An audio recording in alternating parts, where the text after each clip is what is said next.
I'm so glad you're here. My name is Irene, and I always believed that a grandmother's job was to love and support her family, no matter what. For years, I helped my son and his wife with their bills, their home, and their son, my grandson, Logan. But if you're watching this, it's because my love was mistaken for weakness. It all came to a head when my grandson stole my car, but what I discovered next was their real plan, a legal document to have me declared incompetent, with a note from my daughter-in-law that said, "Just need the old lady to sign this and we're set." They thought I was a helpless old woman they could easily push aside.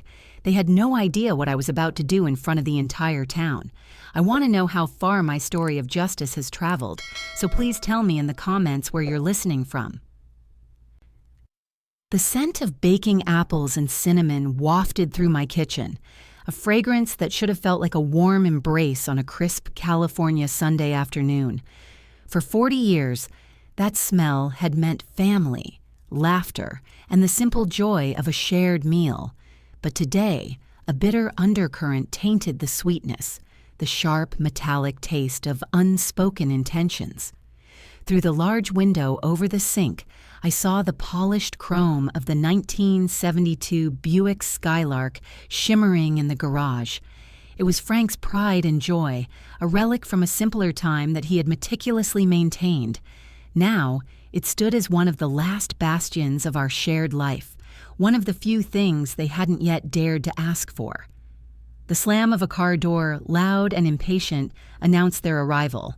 I forced a smile onto my face as my son, David, his wife, Sarah, and their 17-year-old son, Logan, made their way up the flagstone path. The Sunday dinner ritual had long ago shifted from a pleasure to a performance. David entered first, his shoulders slumped in his work polo, the exhaustion of his week etched into the lines around his eyes.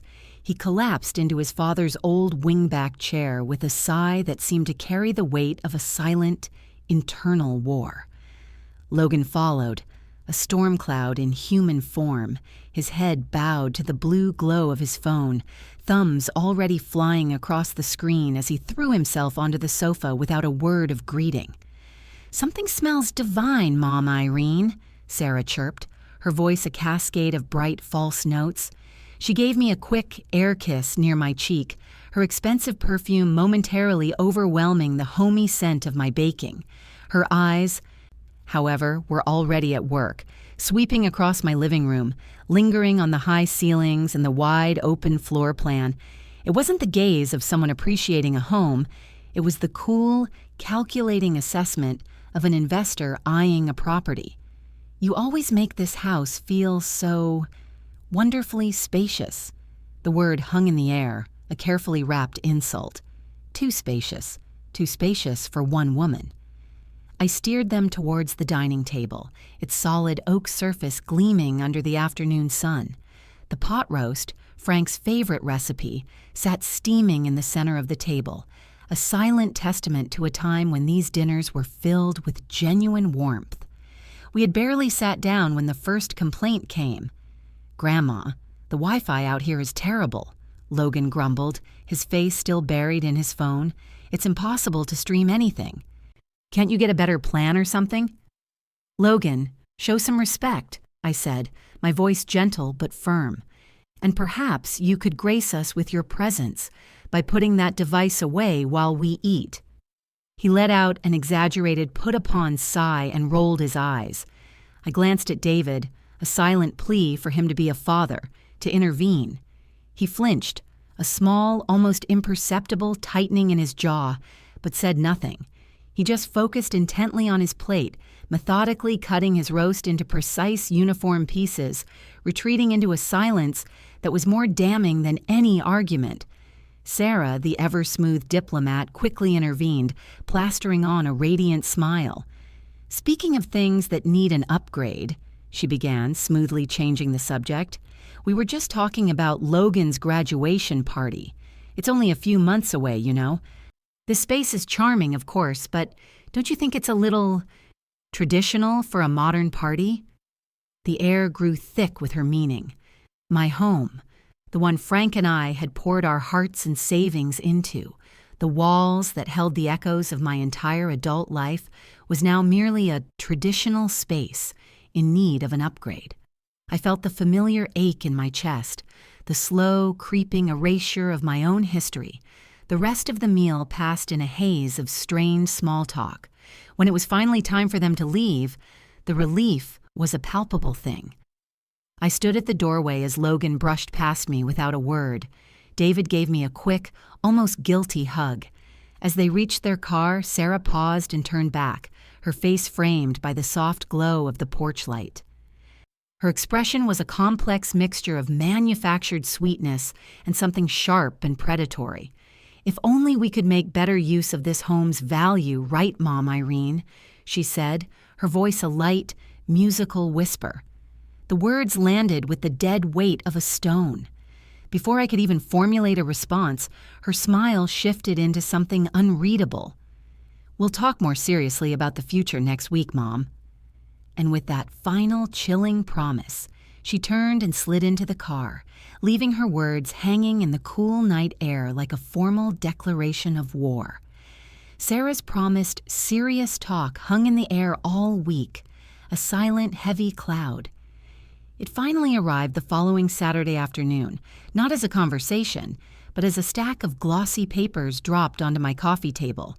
The sunlight streamed through the living room window, illuminating dust motes dancing in the air, but the room felt as cold as a tomb. Sarah had arrived with David bearing a store-bought lemon pie and an expression of profound, theatrical concern. "We brought you these, Mom Irene," she said, fanning out the brochures like a deck of cards. The covers showed smiling, silver-haired seniors playing golf, laughing in pristine dining halls, and strolling through manicured gardens.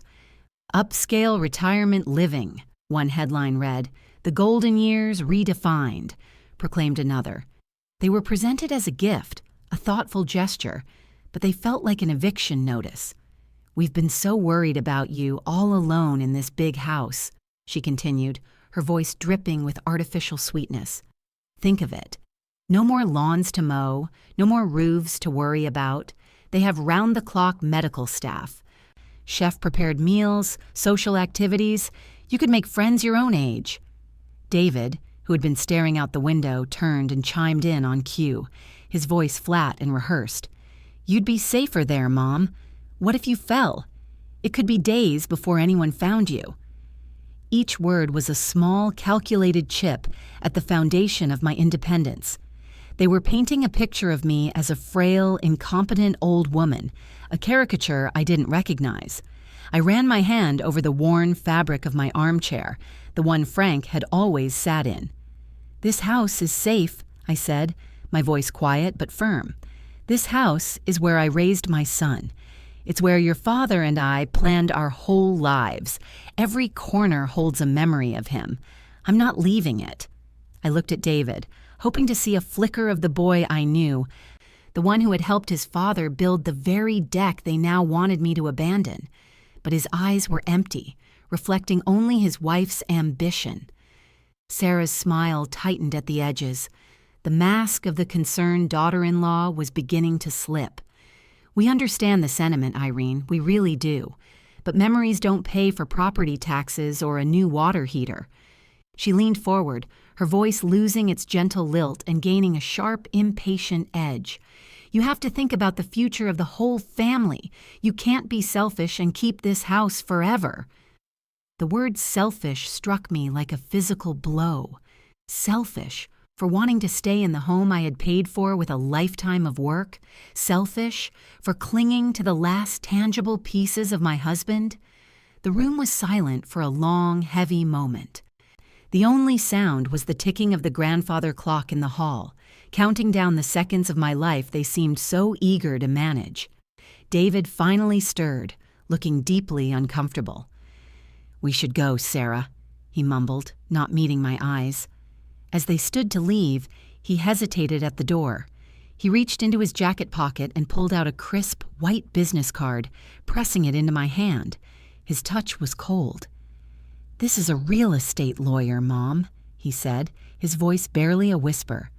"A good one. He specializes in elder asset management.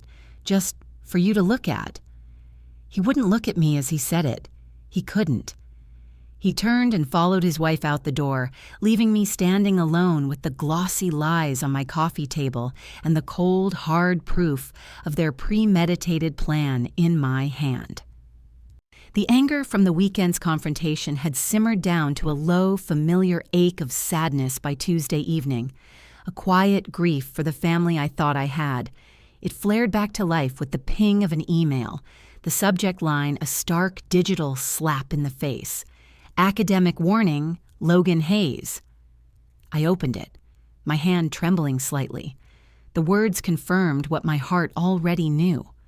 Logan's disrespect, his casual contempt, wasn't just a phase. It was a symptom of a deeper rot, a bright red F in American history, a formal warning from his teacher that without a dramatic turnaround, he would not have the grades to participate in the graduation ceremony, let alone the lavish party his parents were already planning.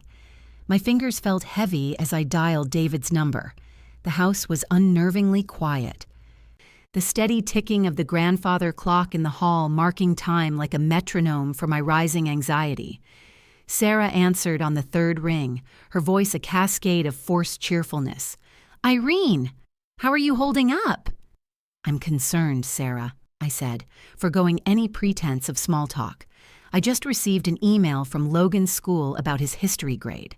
I explained the situation, the failing grade, the risk to his graduation. On the other end of the line, I was met not with concern, but with a sigh of pure, unadulterated annoyance. "Oh, that teacher is always so dramatic. Logan just finds history boring. Honestly, it's not a big deal. He'll pull it up." "It is a very big deal if he can't walk across the stage with his class," I countered, my voice tight with a frustration I could no longer hide. "He needs to be disciplined. I think 2 weeks without his video games would give him plenty of time to focus on his studies." There was a frigid pause. Then Sarah's voice turned sharp and defensive. "That's far too harsh, Irene. He's a 17-year-old boy under a lot of pressure with graduation coming up. The last thing he needs is his grandmother adding to it." I could hear David murmuring something indistinct in the background, a weak, muffled sound swallowed by his wife's certainty. He wasn't going to step in. He never did. "Sarah, I helped pay for that gaming system," I reminded her, the words tasting like ash in my mouth, a currency of love I now had to use as leverage. The one he spends 6 hours a day on instead of doing his homework. As the person funding his entertainment, I believe I have a right to an opinion on this. My statement was met with a hostile silence. Then I heard a rustling sound and Logan's voice dripping with the sneering contempt only a teenager can truly master came on the line. "You want to take my games away? Seriously? What gives you the right?" "Your failing grades give me the right, Logan," I said, my patience finally snapping. "Your future is infinitely more important than some video game." What came next was a torrent of pure, unadulterated venom, an explosion of the resentment that had been festering for months. "My future? You know nothing about my future," he yelled, his voice cracking with a furious adolescent rage.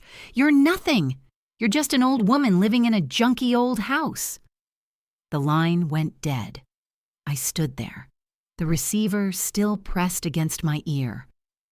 The sudden, screaming silence more deafening than his words. Junky old house, his father's home, the home I had loved and cared for half my life. The insult, so casually cruel, broke something deep inside me. It wasn't just a boy's tantrum, it was the unfiltered echo of his parents' greed, the final, undeniable proof of their shared contempt. I slowly placed the receiver back in its cradle. The loneliness was a physical weight, pressing down on me, suffocating me. My gaze drifted out the kitchen window to the garage, where the soft evening light glinted off the Buick's classic fender.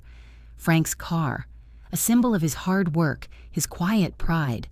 An idea, cold and clear as steel, began to form in the ruins of my heartbreak. They thought I was nothing but a frail, helpless old woman. They were about to learn just how wrong they were.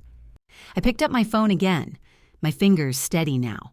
I scrolled through the old contacts in my address book, past the numbers for doctors and pharmacies, until I found the one I was looking for, Gus's Auto Shop. Gus had been Frank's best friend since they were boys. He knew that Buick better than anyone. He answered on the second ring, his voice a familiar, gravelly comfort. "Gus," I said, my voice low and determined. "It's Irene. I need you to do something for me. Something discreet." Logan showed up on Saturday morning, not with an apology, but with a smirk plastered on his face that I knew was the harbinger of a storm. He sauntered into my kitchen as I was pouring my coffee, acting as if the venom he'd spewed over the phone days earlier had never happened. He leaned against the counter, the picture of casual entitlement. "Grandma," he began, his tone a little too sweet. "I need to borrow the car. Some of the guys are getting together before the graduation party tonight." I set my coffee mug down, the ceramic clinking softly against the granite. "The 2-week grounding is not a negotiation, Logan," I said, my voice even. "We discussed this with your parents. You'll be going to the party with them, not driving yourself." His smirk faltered, replaced by a flash of the anger I'd heard over the phone. "That's ridiculous. It's just a car. What does an old woman need a nice car for anyway? You barely even drive it." The insult, a casual dismissal of my life and my property, stung, but I refused to let it show. "It's my car, Logan, and the answer is no." That was when he moved. It happened so fast I barely had time to register it. He closed the distance between us in 2 quick strides. "You're not the boss of me," he snarled, his face inches from mine. Before I could pull back, his hand shot out and snatched the car keys from my grasp, his fingers brushing against mine with a rough, dismissive touch. "Let's see what you can do to me," he spat, the words a final, defiant challenge. He was out the door before I could find my voice. I heard the garage door rumble open, the powerful engine of the Buick roaring to life, a sound that always made me think of Frank. Then, the screech of tires on the asphalt as he peeled out of the driveway, a plume of exhaust smoke left in his wake. I stood there in the sudden silence of the kitchen, my hand still outstretched, the phantom weight of the keys a cold emptiness in my palm. For a moment, the shock held me frozen. The blatant theft, the sheer disrespect, it was all too much. I could feel the tears welling up, the familiar sting of hurt and helplessness. But as the sound of the engine faded into the distance, a strange calm washed over me. The hurt was gone, replaced by something cold, sharp and utterly clear. The tears receded, my trembling stopped. My face hardened into a mask of resolve. This was not the end, this was the beginning. I walked deliberately to my purse, my steps steady and measured. I reached inside and pulled out my phone. My thumb hovered over the screen, scrolling past the names of my son and daughter-in-law. It wasn't the number for the police I was looking for. The squeal of tires still echoed in my head, a sharp, ugly sound that marked the end of something.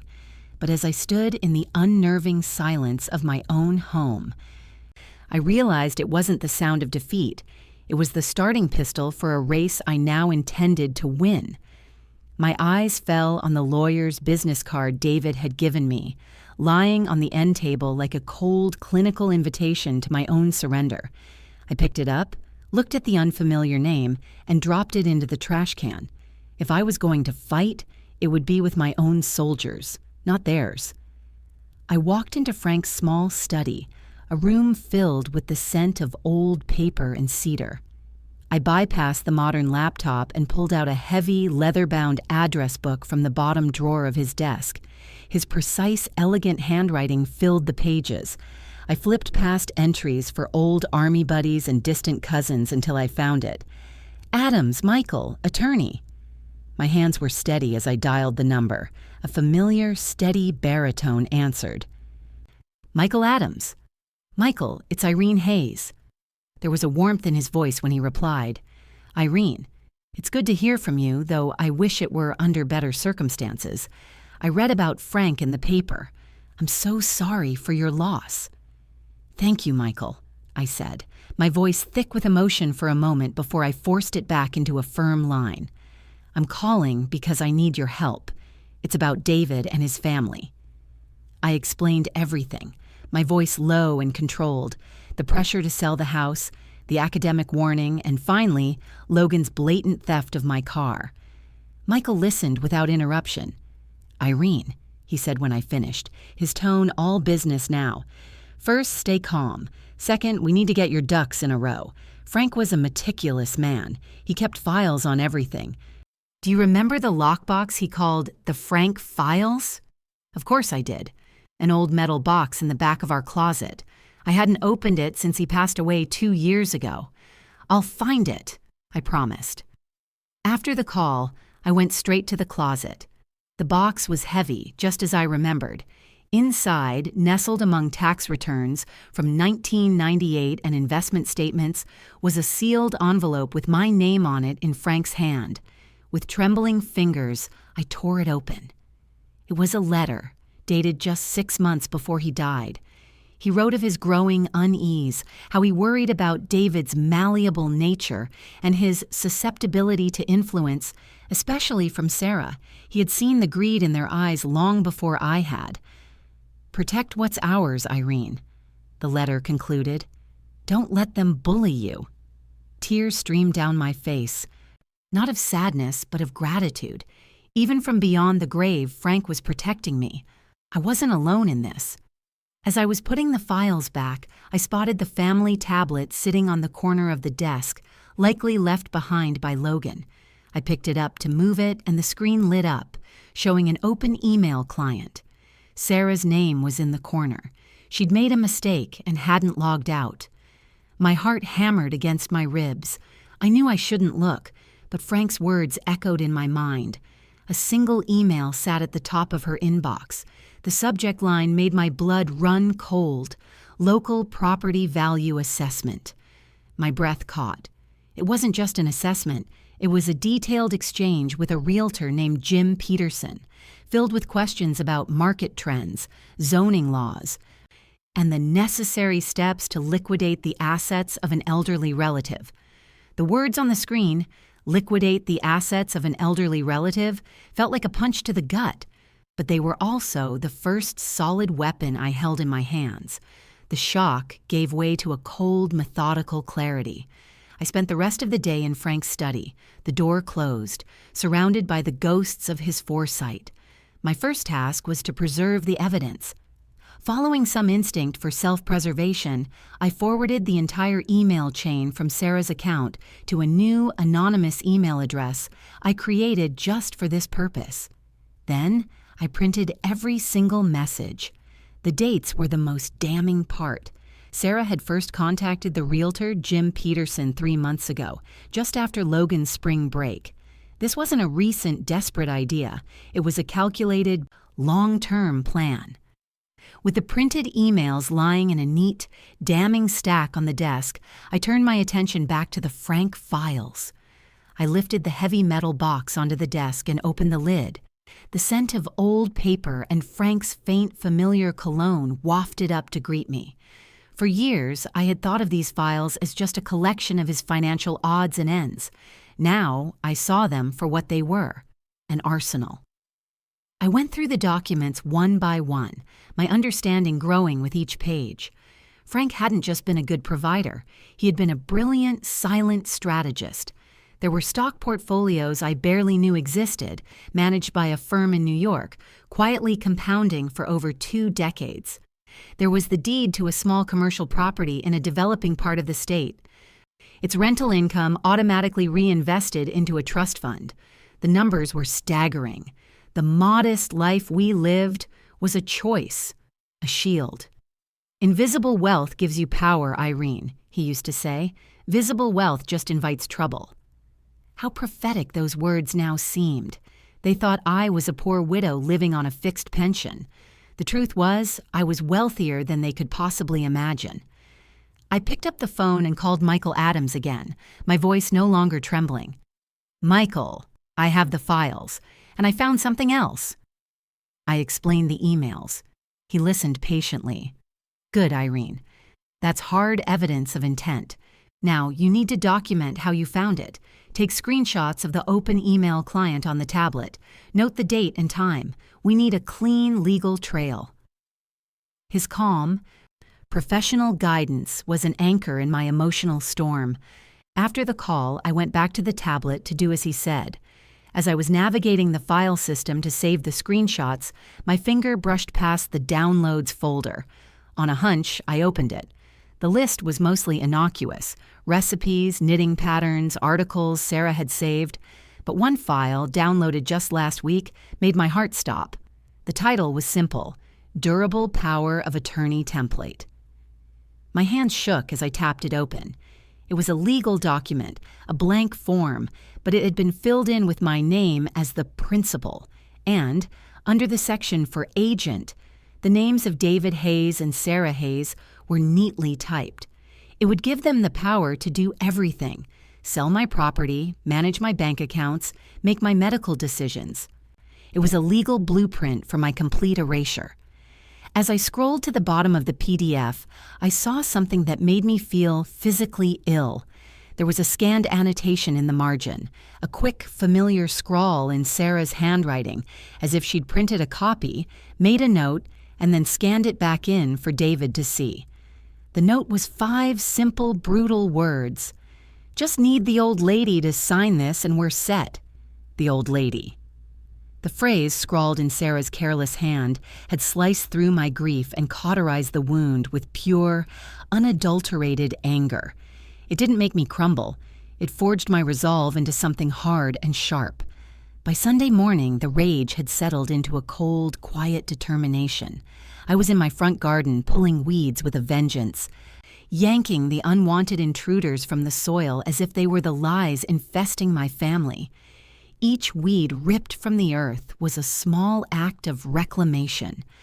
I refused to let my home, my life, become overgrown with their greed.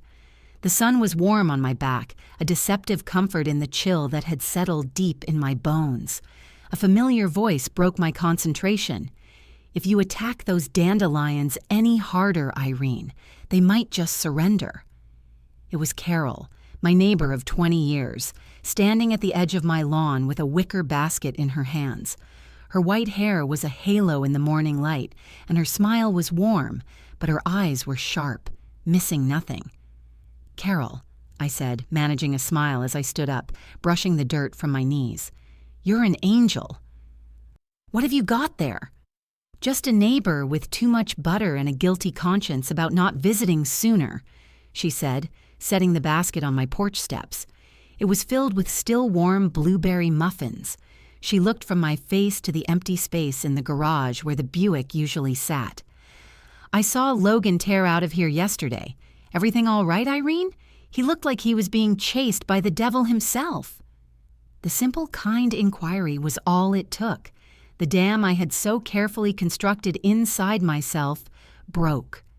I didn't tell her everything, not about the Frank files or the hidden wealth.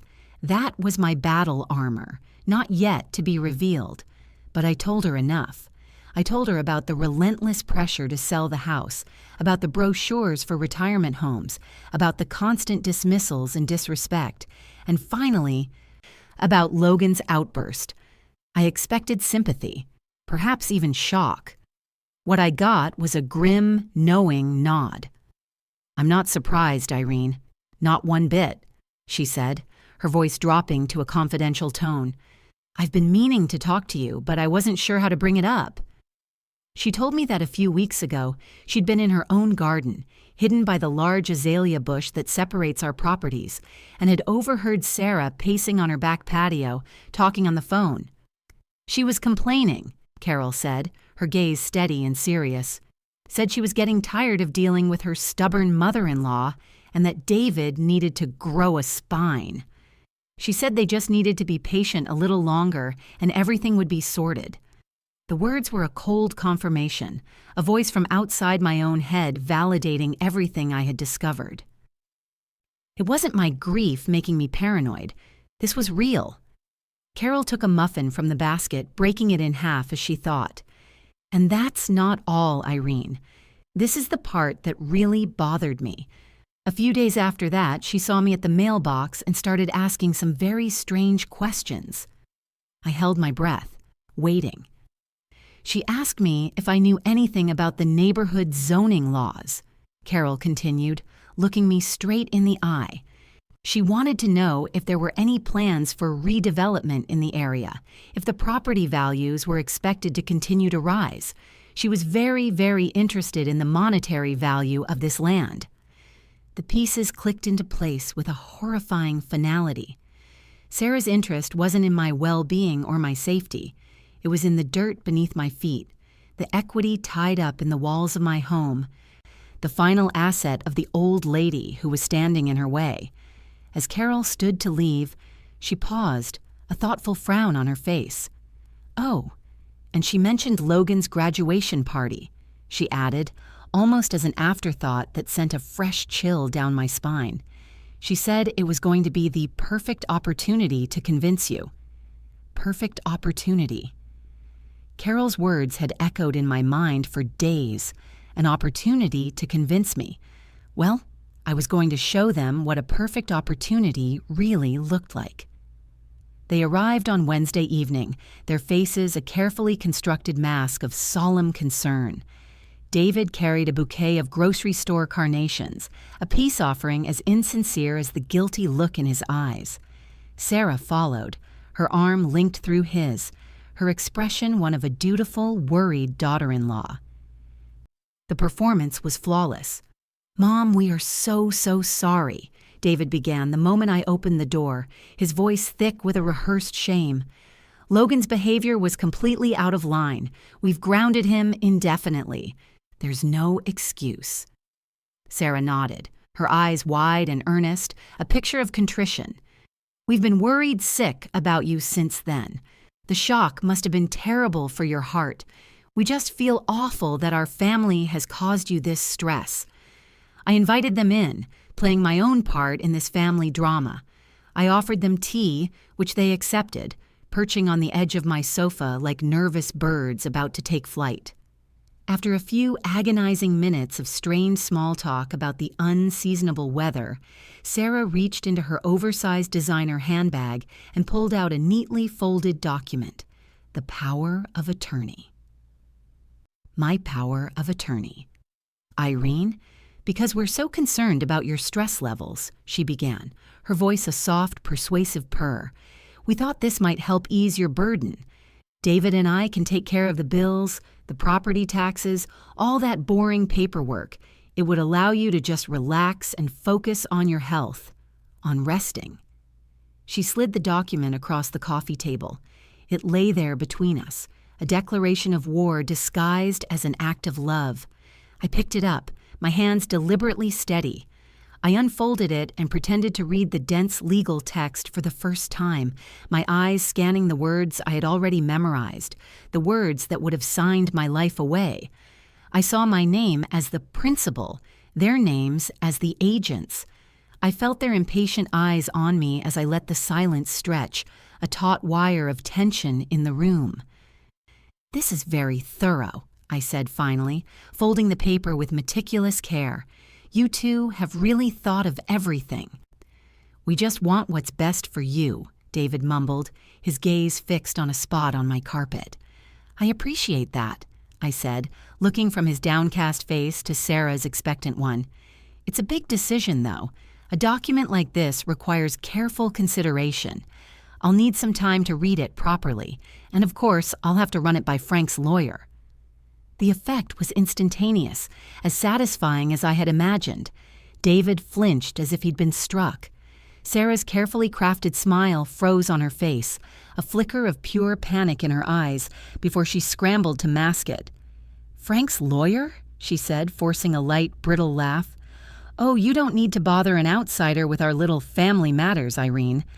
It's just a simple form to make things easier." I smiled back, a genuine slow smile for the first time since they had arrived. It was the smile of a chess player who knows her opponent has just made a fatal mistake. "Oh, Michael Adams isn't an outsider, dear," I said, my voice as sweet as honey. "He's the executor of Frank's will. I'm sure he'd be very interested to know all about this." The look of sheer panic on their faces when I mentioned Frank's lawyer was all the confirmation I needed. It was a visceral, unguarded reaction, a crack in the facade that told me everything. They had left my house in a hurry that night, the air thick with their unspoken fear. I had won the skirmish, but I knew with a chilling certainty that the war was far from over. The next morning, Thursday, I sat in the polished cherrywood embrace of Michael Adams's office. The room smelled of old leather and freshly brewed coffee, a sanctuary of order and logic that stood in stark contrast to the emotional chaos that had become my life. I had brought the printed emails, the screenshot of the power of attorney template, and Sarah's cruel, handwritten note.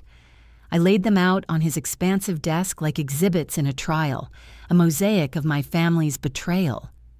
Michael listened intently as I recounted the disastrous visit, his fingers steepled, his sharp, intelligent eyes missing nothing.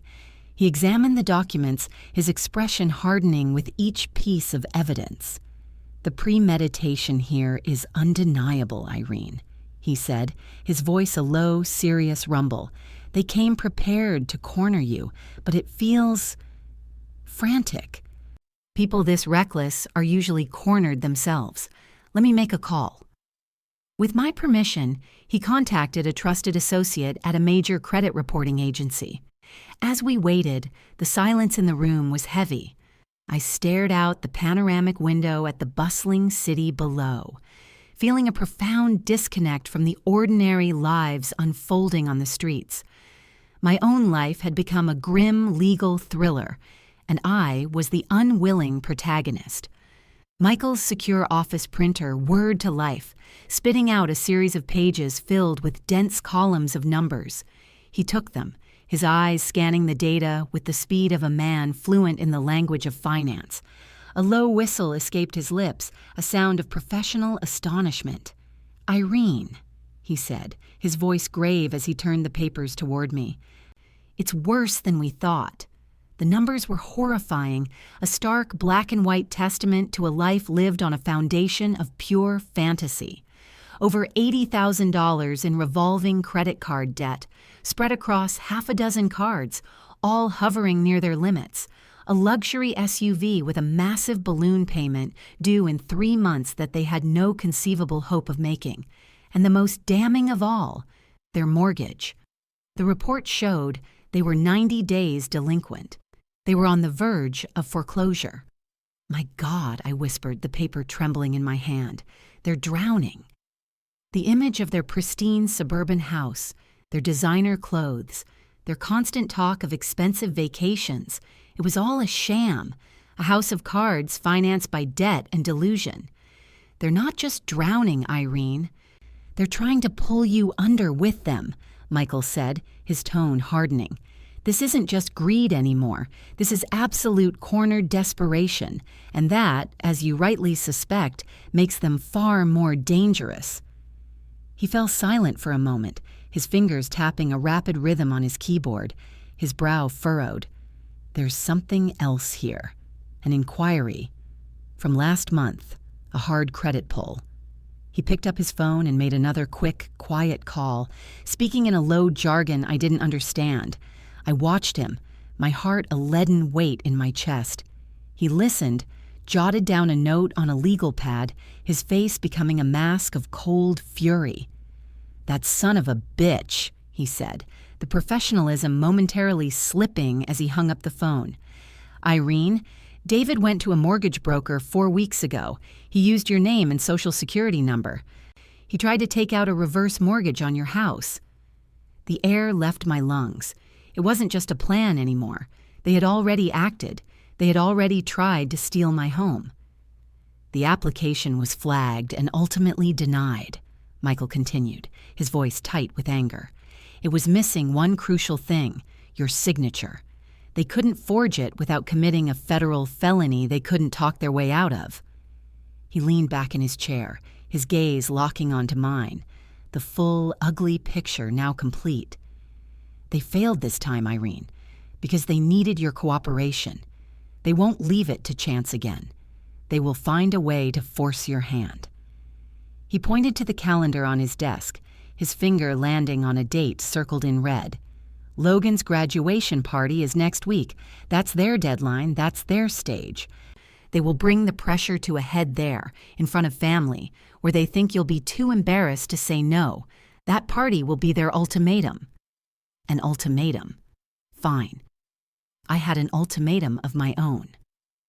I left Michael Adams's office that Thursday with his final words ringing in my ears. That party will be their ultimatum. They plan to corner me, to use the public pressure of a family event to shame me into submission.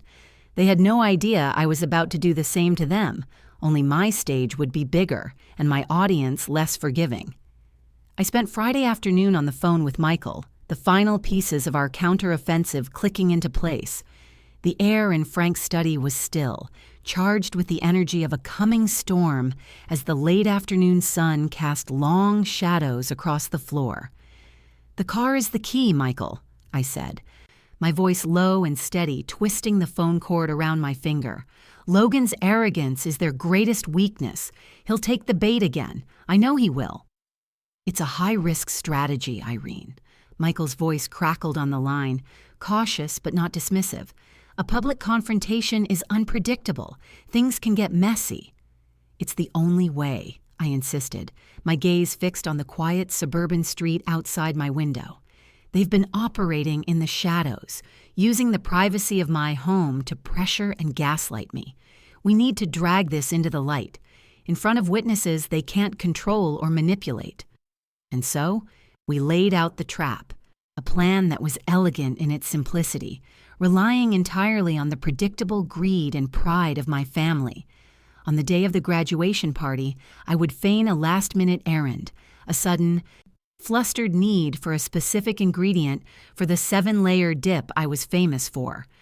I would make a show of being rushed and distracted, leaving my purse with the Buick keys clearly visible on the kitchen counter, before stepping into the backyard to check on the roses. "He won't be able to resist," I told Michael, a cold certainty in my voice.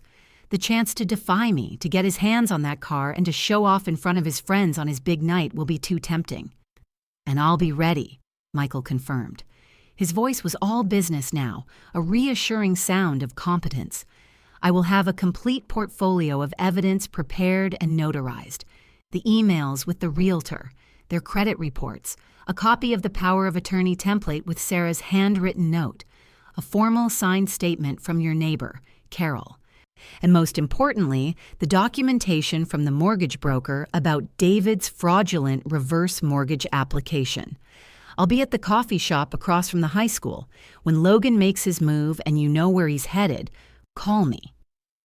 The call ended, and I sat in the quiet of the study, the weight of the decision settling over me. The pieces were all in place. They had underestimated me, seeing only a grieving widow, a soft touch, an obstacle to be managed. They had forgotten I was also Frank's wife, the woman who had helped him build the very foundation they now sought to crumble. My gaze fell upon a small locked drawer in Frank's old oak desk. I used the tiny brass key he kept taped to the underside and opened it. Inside, nestled in a bed of faded black velvet, was the small black fob Gus had given me a few days ago after his discreet tune-up on the Buick.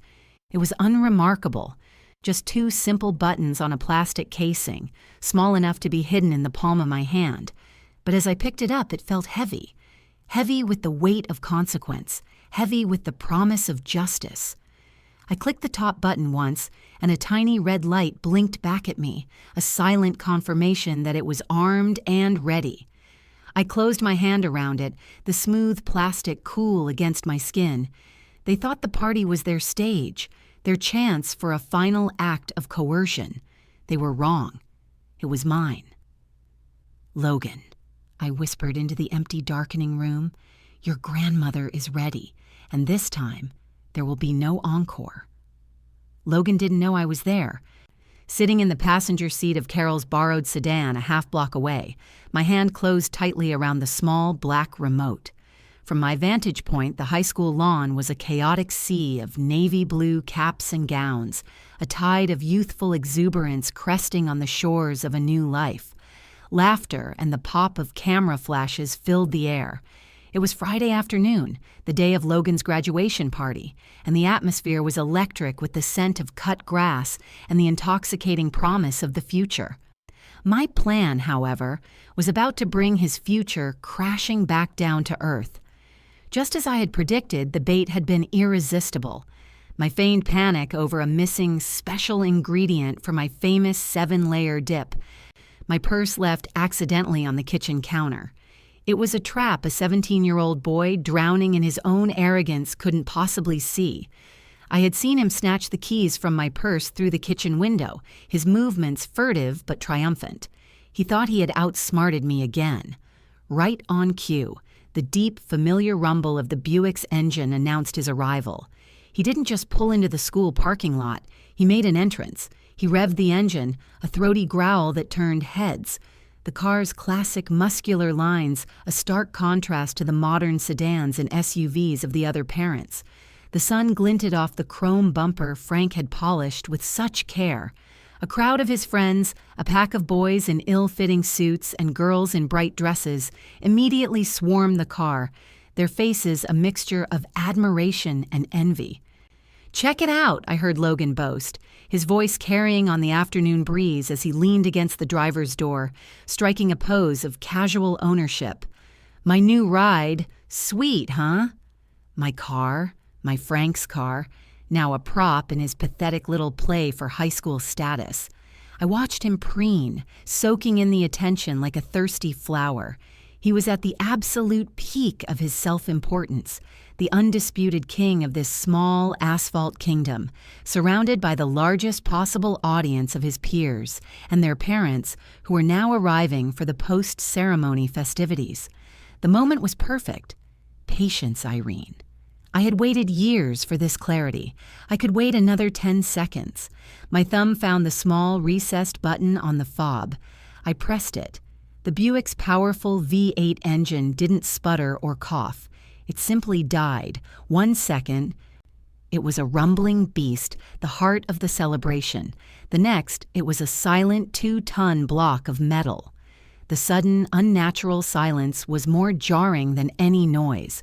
A few of Logan's friends laughed, thinking it was a joke, a stall. Logan, his face a mask of confusion, slid back into the driver's seat and turned the key. Nothing. He tried again, twisting the key with more force. And again. The only sound was the pathetic, impotent click-click-click of the ignition solenoid. The laughter from his friends was no longer tentative. It was a full-throated, mocking roar that spread through the parking lot.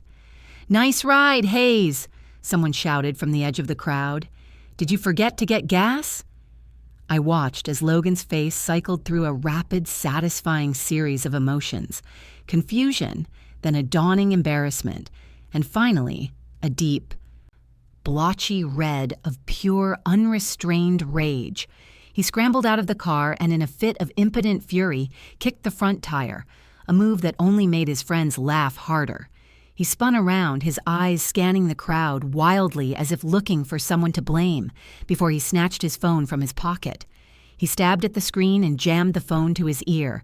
His voice was a raw, furious scream that cut through the celebratory atmosphere, audible even from my car. "Dad, get over here now! The old hag did something to the car!" The words, so full of venom, so utterly damning, hung in the air. I saw a few parents nearby turn to stare, their expressions shocked and disapproving. My work here was done. The trap had been sprung. A moment later, I saw the familiar silver SUV whip into the parking lot, moving with a reckless speed that spoke of pure fury. David was behind the wheel, but it was the passenger I was watching. Sarah sat bolt upright, her face a thundercloud of rage. The main performance was about to begin. They spilled out of the SUV not with the anxious haste of concerned parents, but with the raw fury of saboteurs whose meticulous plan had just been blown apart. David's face was pale with panic, a man caught in a spotlight he never wanted. But Sarah, Sarah was a tempest. She completely ignored Logan, who was leaning against the silent Buick, his face a miserable portrait of public shame. Her target, laser-focused and venomous, was me. "What the hell do you think you're doing?" she shrieked, marching across the asphalt, her heels clicking like angry gunshots on the pavement. Her voice was sharp enough to slice through the celebratory hum of the parking lot, and a ripple of interest spread through the assembled parents. Conversations faltered, heads turned. A few phones were discreetly raised, their small dark lenses eager to capture the unfolding drama. "Do you have any idea the scene you just caused? You wanted to humiliate your own grandson, to humiliate us?" David scrambled after her, grabbing her arm, his face a mask of desperation. "Sarah, not here," he pleaded, his voice a low, desperate hiss. "Everyone is watching." She ripped her arm from his grasp, her eyes blazing with a fury that had finally burned through her carefully constructed facade. "I don't care who's watching. She needs to answer for this." It was my cue. I took a slow, deliberate step out from behind the shadow of Carol's sedan, my presence suddenly commanding the space between them. The wild, flailing anger of their attack seemed to break against the wall of my stillness. I met Sarah's furious gaze without flinching. Logan, now utterly silent, watched the confrontation unfold, his earlier arrogance completely gone, replaced by a dawning horror as he realized he had been nothing but a pawn in a much larger, uglier game. "I'm not the one who should be embarrassed, Sarah," I said. My voice was quiet, yet it carried with a chilling clarity that cut through her tirade. Every person in the vicinity strained to hear.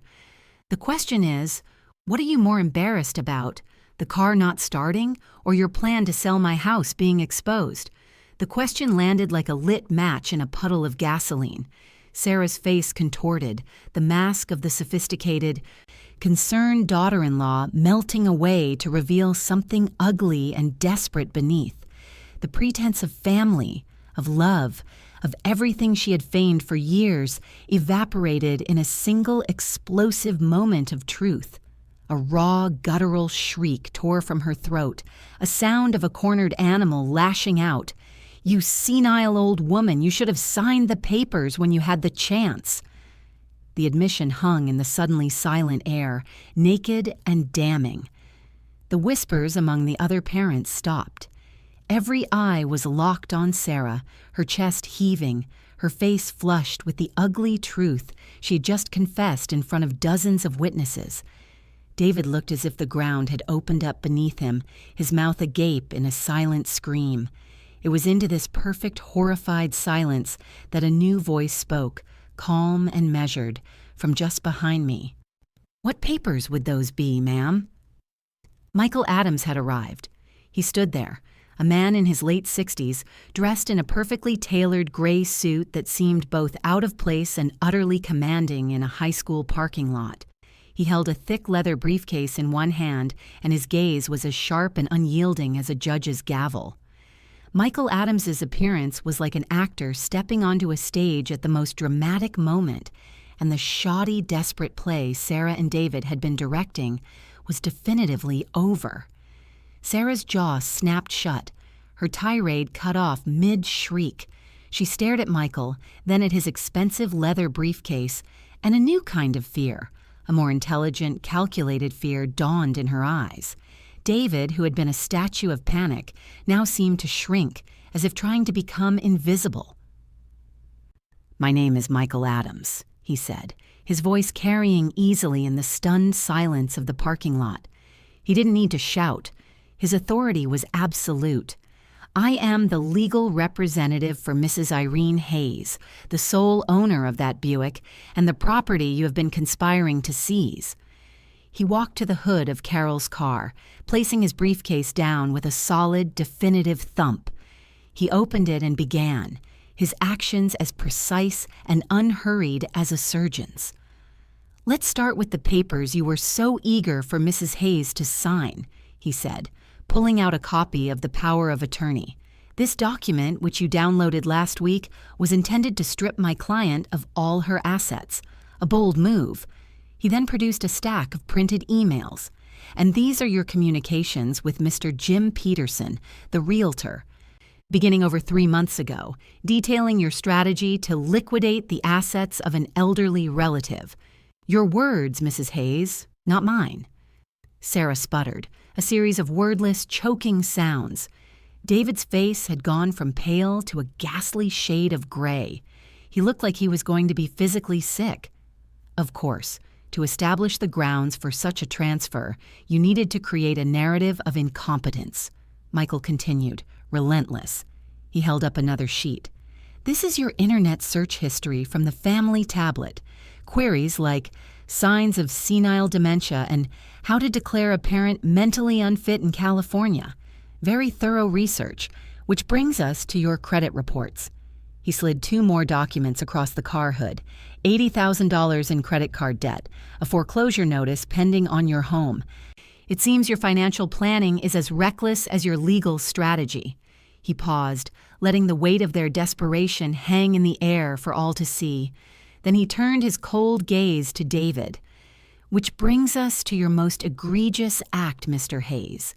Your attempt to fraudulently apply for a reverse mortgage on your mother's home. An application filed in her name, without her knowledge, and denied only because it lacked her signature. A collective gasp went through the small crowd of parents who were now shamelessly listening, their faces a mixture of horror and fascination. At that moment, as if on cue, Carol stepped forward from the edge of the crowd. "I'm sorry to interrupt," she said, her voice clear and strong, filled with a neighborly concern that was itself a performance. But I couldn't help but overhear. I heard the younger Mrs. Hayes here on her patio a few weeks ago, complaining to someone on the phone about her stubborn mother-in-law.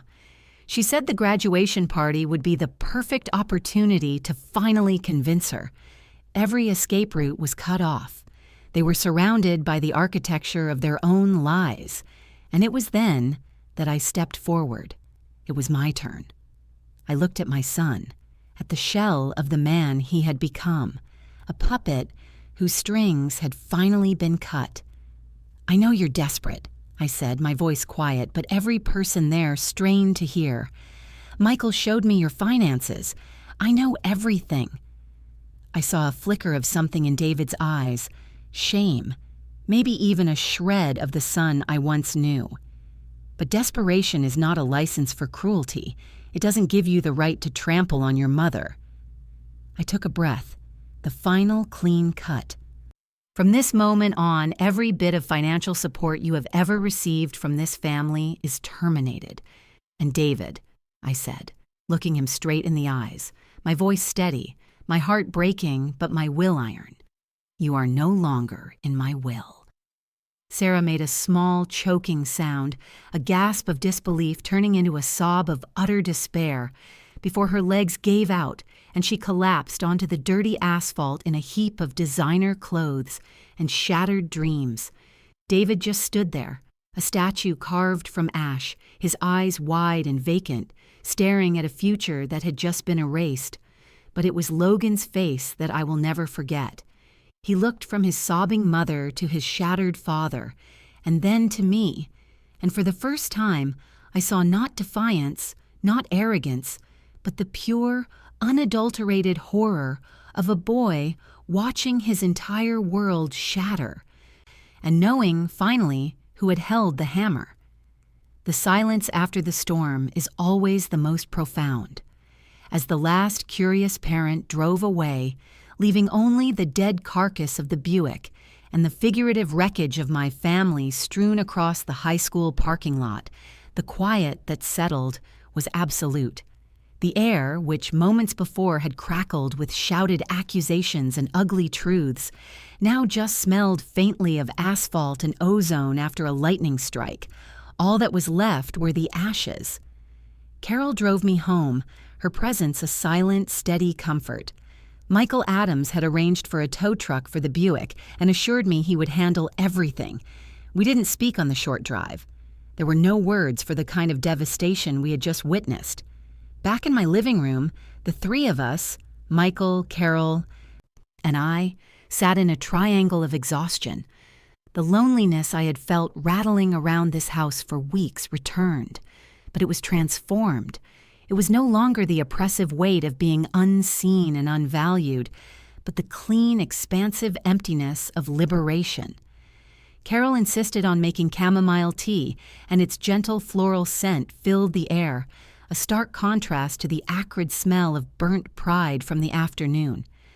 Michael's calm, professional voice was a balm to my frayed nerves as he outlined the necessary legal fortifications. First thing Monday morning, we will file for a temporary restraining order against both David and Sarah, he said, setting his teacup precisely on its saucer. It's a preventative measure, but a necessary one. It will legally prohibit them from contacting you or setting foot on this property. We will also have the new will officially amended, signed, and filed with the county court. There will be no ambiguity about your intentions, Irene. As he spoke, my phone, lying face up on the coffee table, began to buzz against the wood, a frantic, desperate vibration. The screen lit up with a single word, David. It vibrated once, twice, a digital plea from a world I no longer belonged to. I watched it for a moment, then reached over, my hand perfectly steady, and pressed the button on the side, silencing it. The screen went dark. I didn't feel anger or even the familiar pang of maternal sadness. I just felt quiet. It was a call from a stranger, and I was no longer obligated to answer. Michael and Carol exchanged a brief, understanding look, but said nothing. After Michael gathered his papers and left, promising to call on Monday with an update, Carol stood and collected the teacups. "You're not staying here alone tonight," she announced, her tone a gentle command that left no room for argument. "I'll take the guest room. We can have a proper breakfast in the morning and sort through the world." I didn't protest. The thought of a friendly presence, of not being entirely alone with the ghosts of what had just happened, was a comfort I hadn't realized I craved. That night, for the first time in what felt like years, I slept. It wasn't a fitful, anxious doze, haunted by whispers of inadequacy and greed, but a deep, dreamless slumber, the kind that doesn't just rest the body, but begins to mend the soul. The constant hum of anxiety that had become the soundtrack to my life was gone, replaced by a profound and heavy peace.